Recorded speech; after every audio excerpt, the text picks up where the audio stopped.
Saya sekarang rehat dulu setelah selesai proses di MK.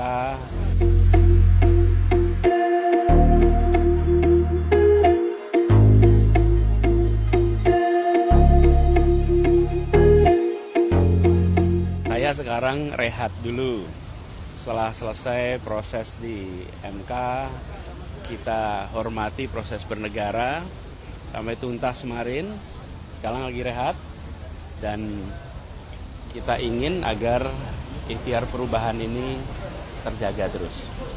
Jadi kemarin juga pesan-pesan perubahan dititipkan oleh Gus Imin.